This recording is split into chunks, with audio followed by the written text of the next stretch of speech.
Hey guys, it's Seth from Stage Right. Today we're going to do a quick little lesson on the song Another Brick in the Wall by Pink Floyd. I'm going to go over two versions of this. One is going to be open chord positions for you acoustic players out there, and then we'll do a bar chord version for you electric players.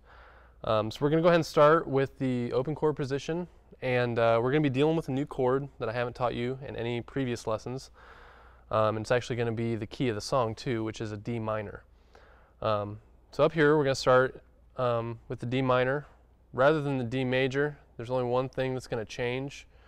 You're just going to take where your middle finger is now on a D major, and you're basically just going to move that down one fret to your first fret. So what you're going to want to do too is you're going to want to change your fingering position a little bit just to make it more comfortable for how you play this and how you switch to other chords too. So what you're going to do from the D major is take your middle finger and replace it with your index finger on your fourth string down on that second fret. You're going to leave your ring finger just where it's at, and then you're going to take your index finger and put it on the first fret on your bottom string. And you play the bottom four strings, and that's going to be your D minor chord.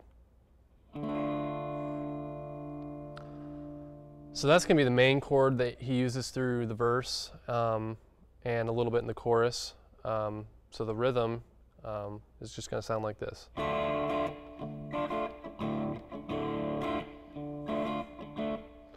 And if you want to play along with the song or skip back to the beginning of the video and play along with that, that'll be a good way for you to get that rhythm down and really get the timing down of this too. So after he's on that D minor, they're going to switch to a G major, which you already know.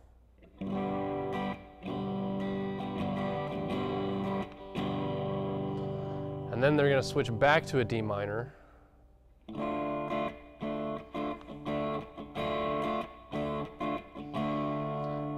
And then in the chorus there, he's going to switch then to an F major and then a C major. So it's going to go. And then back to the D.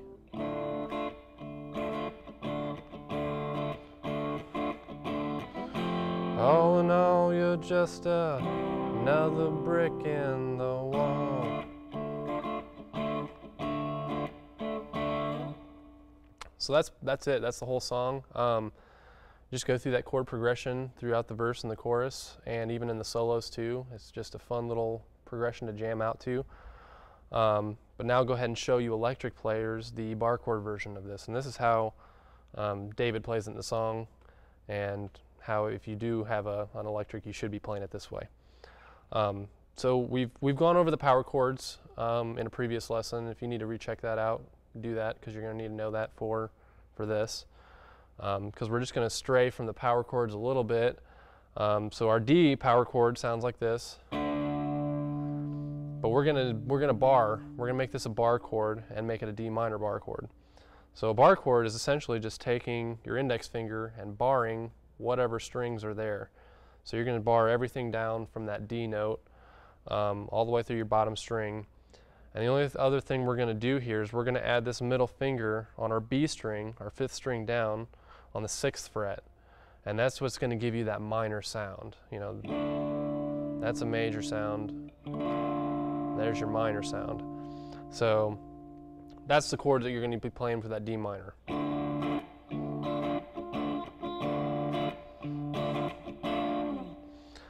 So when they switch to the G, you're going to do the same thing essentially. You're going to play a G power chord. But what we're going to do again is we're going to bar everything on that 3rd fret with our index finger, and then we're going to take our middle finger on the 4th fret and then on our 4th string down, our G string, and we're going to fret that one too to give it that major, because this is a G major chord, remember. A minor would sound like this without it, but with the major note, a little more happy. So yeah, switch to the G major there.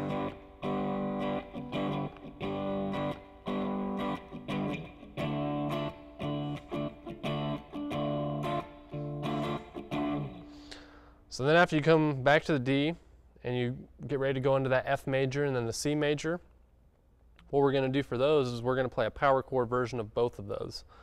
But instead of playing a power chord in the low octave for the F major, we're going to stay in the high octave. So just like the open position, that note, that F note, we're going to keep that as our bass, our root note there, and that's going to be where you put your index finger. So rather than doing the doubling up on that power chord shape, since we're dealing with our B string, you got to move your pinky up another fret. So that's going to be on the 6th fret to give you that F major power chord.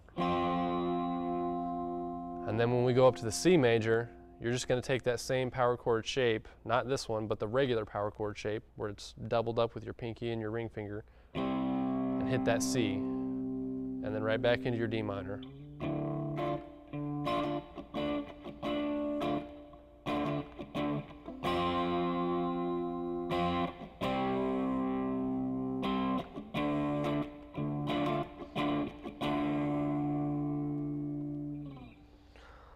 So that's what you're going to do the whole song. Just follow along with the song or follow along with the beginning of this video to understand the chord progression and the structure and the rhythm for it. But yeah, those 4 chords make up the entire song. So I hope you enjoyed this, and I hope this is a fun one for you guys to jam out to, and check out our other videos. We're going to have more coming soon. Thanks for watching.